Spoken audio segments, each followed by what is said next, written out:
Hey guys, this is Tanner with Utility Disc Golf. Today I'm going to be doing a one disc round at a local course that's still playable. It's a little 9-hole course. The longest hole I believe in this layout is around 350 feet and most of the holes are around 250 to 300. So I thought it'd be a good idea to do a single disc round with a putter within the circle. So I'm going to be showing you guys how the tactic flies on this course. This disc came out on April 14th, so just recently, depending on when this video comes out, and I've thrown this disc once for a round and I'm really liking it. Currently in my bag that fills this similar spot, I have a harp and I also have a zone in Z plastic, and I use it for forehand approaches and forehand drives off the tee depending on how far the hole is. And just using this in one round, I think it's going to take out both of those discs. It's a little bit shallower than a harp and it has a concave bottom rim that is similar to a harp, but it's different than a zone. So it kind of feels like a hybrid between a harp and a zone. So if you guys are throwing those or have those in your bag right now, I would definitely look at the tactic. It is a speed 4, a glide of 2, 0 turn, and a 3 fade. So it's going to be that overstable putt and approach disc.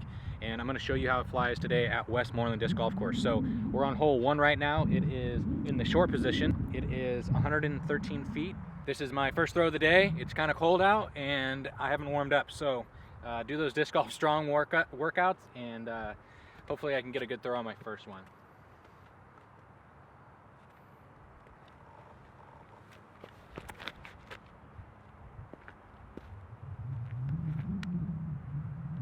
Should be within the circle. I'll use my P2 to finish the hole off. All right, so I hit this tree and pretty much parked it. Let's see if I can make the first putt of the day. All right, starting off with a birdie on hole 1. Let's go to hole 2. This is another shorty like most of the holes here. This is in the B position, I believe, which is 261 feet, kind of slightly uphill on a mound with some trees to deal with. So I think I'm going to throw this on another anhyzer. I've noticed that with the tactic, similar to a jawbreaker zone that I used to throw, that if you throw it on a slight anhyzer on a backhand, it'll just want to hold that line and go pretty straight until the low speed fade kicks in. So I'm going to throw another backhand and see if we can get another birdie on hole 2.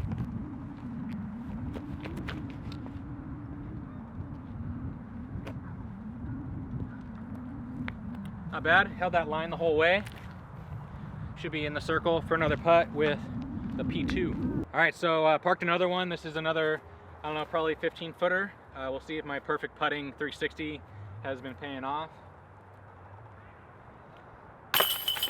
All right, so we're starting off pretty good. -2 on the first 2 holes, pretty short. So now we're getting into a tougher hole.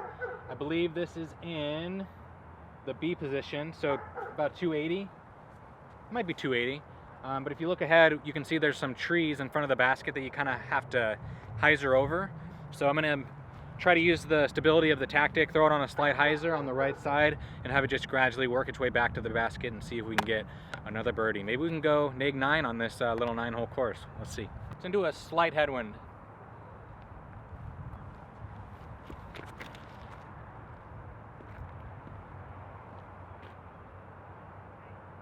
Wow, I could not have thrown that any better.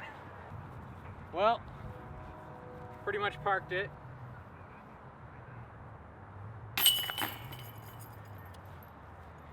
Neg 3. Let's see if we can go neg 9 on this course. All right, so I just realized that I probably won't get a birdie on this hole, so we got to ace one of these holes out here because this hole is in the long and it's 411 feet, and that's probably close to my max distance with my distance drivers, let alone a overstable putt and approach disc.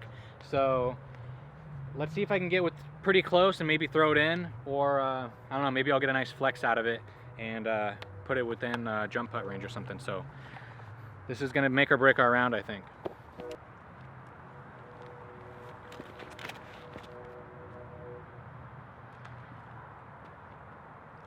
Not good. So I did that on purpose. I hit this tree in this fairway, I overthrew it, I threw it high, because the main reason why I use this disc in a normal round or in my bag is for forehand approaches. So I've set myself up perfectly for just that shot. So I'm probably another 200-ish feet. Yeah, probably 200 feet. I didn't throw that far off the tee. And let's see if I can get a forehand approach. There's couple trees in front of me, so I think I might throw a big forehand hyzer, because I don't think the straight shot is gonna pay off. So let's see how the forehand works. Do a headwind again, so I don't want to overthrow it. So I'm gonna try to really get that hyzer angle. This is my first forehand of the day too, so.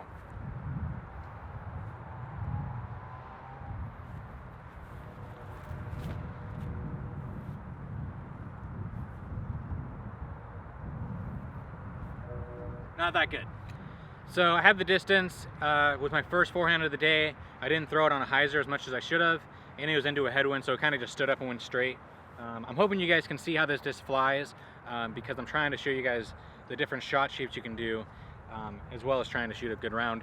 I'm probably outside of circle 1, probably 50 feet right now for a putt. I think I'm going to use my P2 just because it'll make it more realistic to see if I can get a 3. But yeah, we'll see if we can save a par on this hole.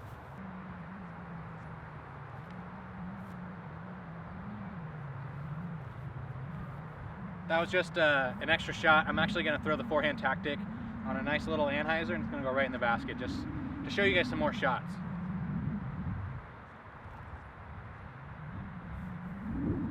Okay, cut that. All right, so took a 4. We birdied the first 3 holes, so that's the first bogey. So we're at -2 after 4 holes. Still pretty good. Let's go to the next hole. All right, so we're at hole 5. This is probably the second longest hole on the course. It is in the B position, I believe, which is 304 feet. Kind of just straight out there. You got to miss some trees. Usually I throw a fairway driver on a hyzer around all these trees and have it kind of spike in. With this disc, since it's a putt and approach and 300 feet is probably the max I'm going to get with it, I'm going to try to throw an anhyzer and just have it hopefully pan all the way out and land nice and flat, somewhere within 30 feet of the basket. There's a lot of trees around the basket, so I don't think I'm going to get it parked, but that's going to be the idea.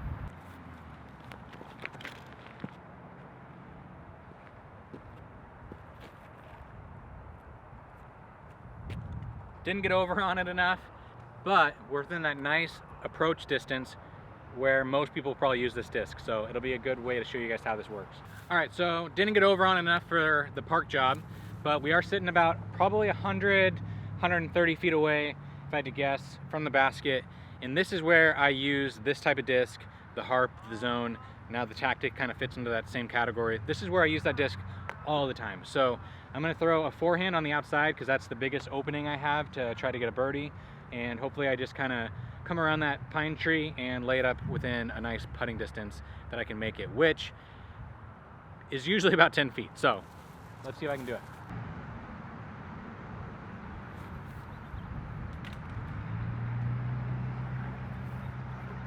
Threw it a little high, not what I wanted, but we're still within 30 feet, so should be able to get a par out of it. Woo! Made it. All right, so got a par in that hole. It's one of the longer ones, so it was going to be a bonus birdie. Sorry if it's too loud. There's a lot of wind and there's cars right next to this park. So still got a par after 5 holes, so we're -2 after 5 holes, not bad. And we're on hole 6. It's another shorty. A lot of trees to deal with. It's on a hillside. I believe it's in the B position, which is 251 feet. So I think I'm going to try to throw a forehand because this tee pad is uphill, and I don't really like throwing backhands on uphill run-ups. And so I'm going to throw a forehand on a nice little flex, and hopefully it'll get around the trees and give us a putt.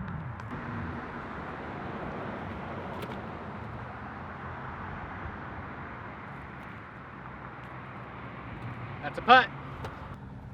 All right, so pretty much the ideal shot for this hole. Left me with another probably 12-footer. Let's see if I can make a putt.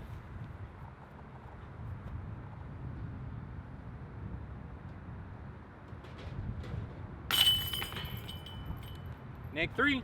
All right, so we're coming to hole 7. We're currently sitting at 3 down after 6, so not bad. I usually don't, for some reason, play that good out here, so I'm happy with -3 with 1 disc.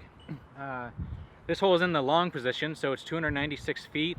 There's a forehand route on the outside, which is a pretty big forehand, especially for this putter.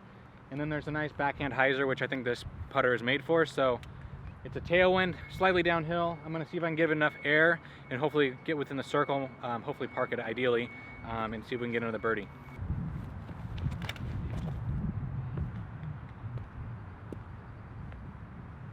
Oh, I got skinny between the trees and somehow missed everything. Got a skip, and I think we're within 30 feet, so if I'm putting well, I should be able to make another birdie. Got super lucky, cut through these two trees, got a skip. I'm probably outside of the circle by a little bit. Still should be a 50-50 probably, makeable putt. Let's see if I can get a birdie on it.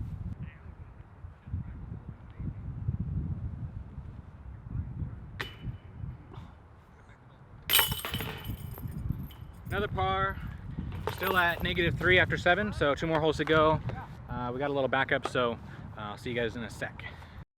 All right, so we're on hole 8. I believe it's in the A position, 251 feet, slightly up on this hill.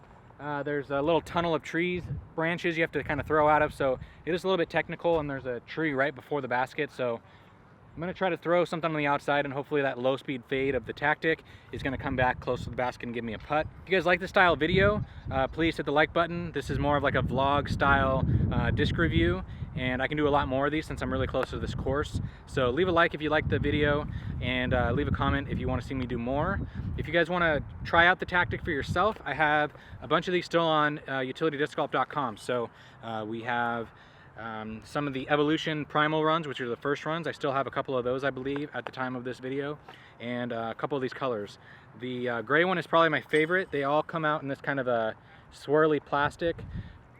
It's kind of nice.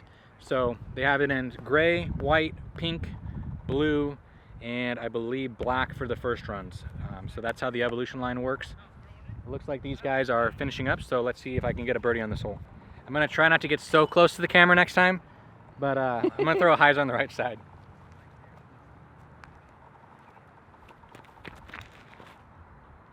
Yeah. Way too low. Let's see if I can make a putt.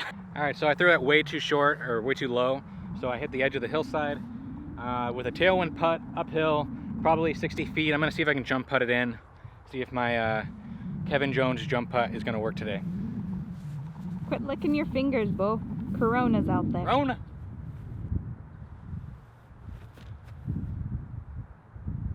Got the height. Oh God. All right, last hole. I believe we're still at -3 because I parred that last hole with a, in my mind, a pretty decent putt. I'm pretty happy with that one. Into a headwind. This is a 248-foot hole. I'm going to try to throw a forehand because I haven't thrown that a lot, and hopefully we can get it within the circle. There's a walking path, so I'll try not to hit anybody or throw it long. And then I'll give you guys my thoughts of the tactic at the end of this round.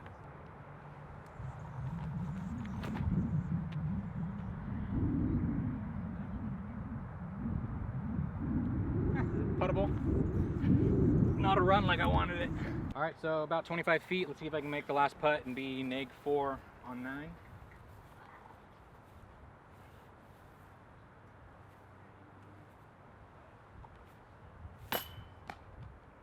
Perfect time to show you how to putt with the tactic since I missed that P2 putt.